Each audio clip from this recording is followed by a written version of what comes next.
Magandang araw po. So ngayon po ay mayroon tayong i-repair, no. So ito yung kauna-unahang design na heavy duty na ginawa natin. Ito ay 6 inches lang ito. So 6 inches lang po ito. Tapos yung una nating gawa, hiwa lang po ng malakas ito. Ang problema naman ito ay katagalan, humina. Kasi nga yung ating burner nito, nozzle burner, ay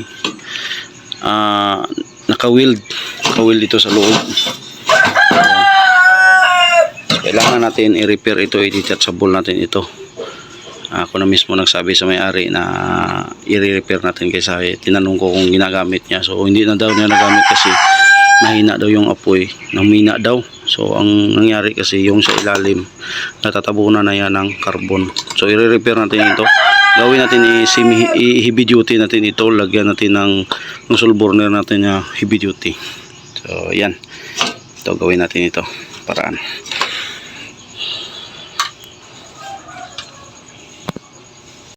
So ito yung gagawin natin na nozzle burner dito sa pina-repair sa atin.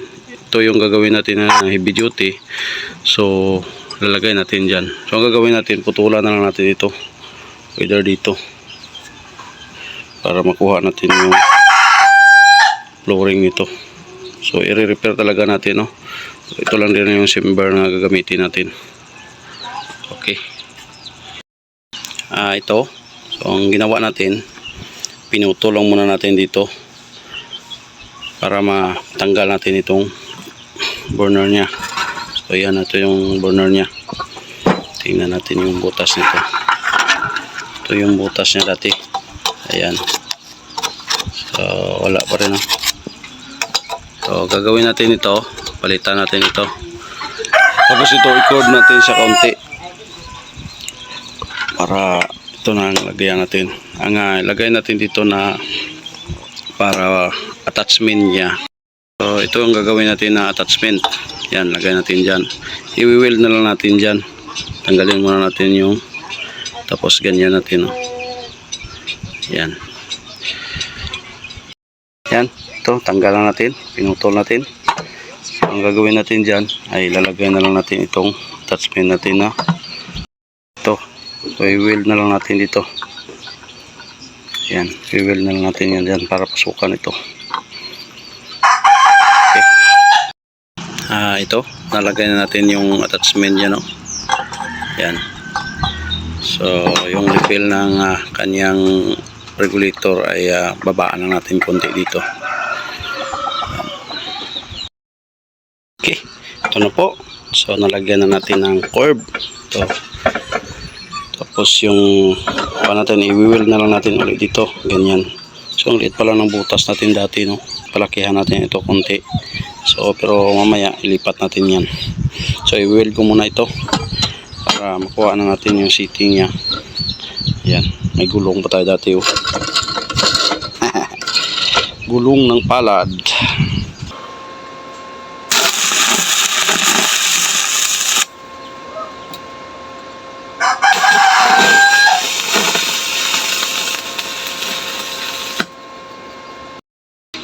Ito na po, nabunasan na natin to. So ang linagay natin dito ng oil extractor ay 8 slanting po. Tapos ang sa taas ng oil extractor ay slanting paakyat, 8 din po. Ayan. At ang ilagay natin dito sa liig nya ay 16 na piraso paakyat, slanting paakyat, at dito ay 16 din. So ito na po yung chamber nya, na weld na po natin. Ang gagawin natin dito, i-spare muna natin ito. Yan, mamaya na natin i-setting kung okay na. I-spare muna natin ito. Ayan, yan yung kanya. So okay, i-spare natin to. Ito, i-spare natin tong 6 inches natin. So ito kay Sir Nelson, tapos na po ito. So napin ko na po yan. So pwede natin ipadala yan. Sir Nelson Alcantara, shout out sa Sir. Nandiyan na, Sir. So itong i-duty natin. Ito na po yung repair natin, no. So accept tayo ng repair kasi atin naman gawa eh. Pa tayo magawa dyan. Kasi accept natin yung mga kamalian natin dati. So ngayon parang nakuha na natin yung maganda. So lipat na natin to. So ito na po yung apoy niya. So sasalangan natin para makita natin. So ang ganda, no? Blue na blue.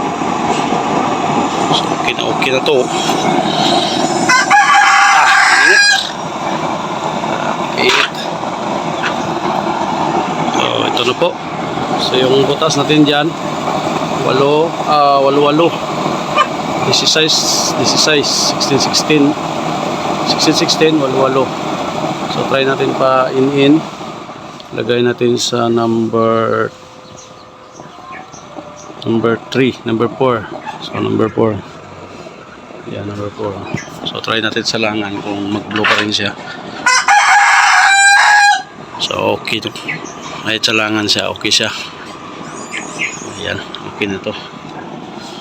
So ang gagawin natin, mapaguhin natin to. Medyo paakyat natin siya konti.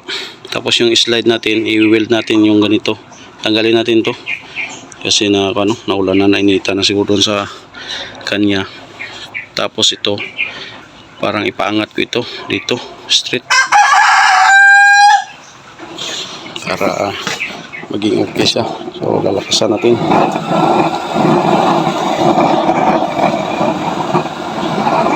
Okay.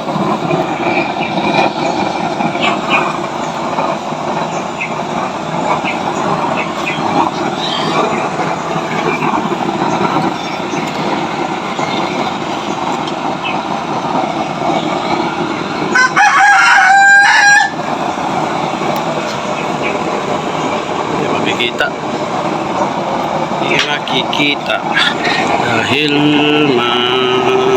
maliwanag ang buwan. Ganda. Try natin lagayan. Try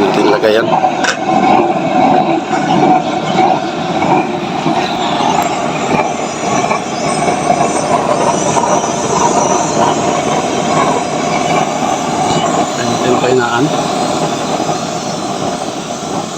Yan, kalahati.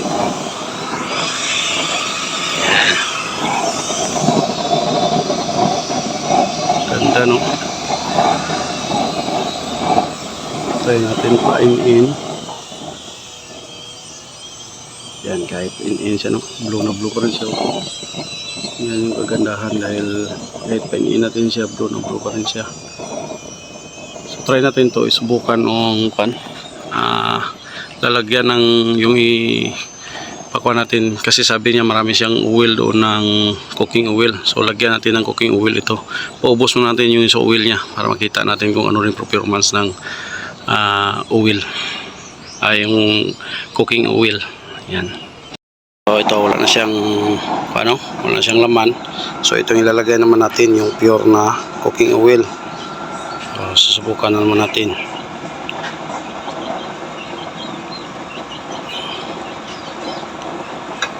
Pusin natin to. Bango, no?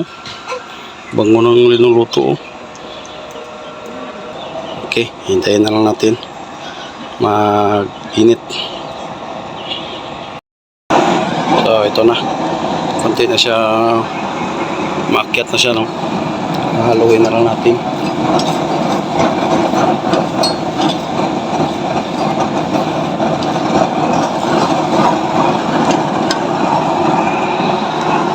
Try natin sa langan.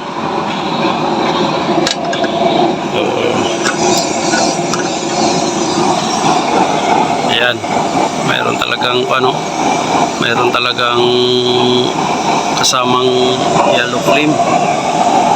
Try lang natin pahinaan.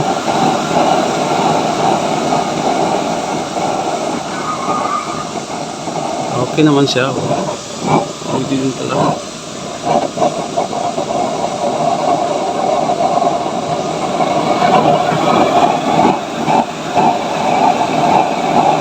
Dami na kasing carbon, puputok-putok na siya eh. Nababangga na yung hangin doon, yung oil extractor. pag ganyan niya, pag akyat niya doon, nababangga. So, grabe kainit oh. Pulo na kagad oh.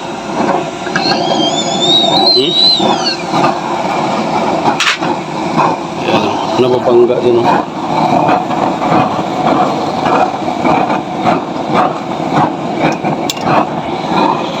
Oh, okay din pala oh. Yan.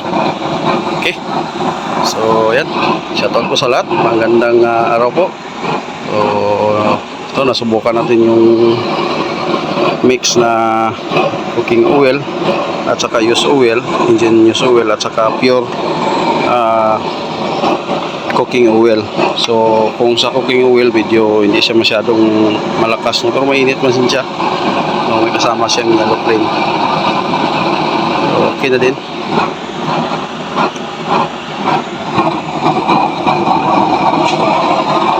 Okay.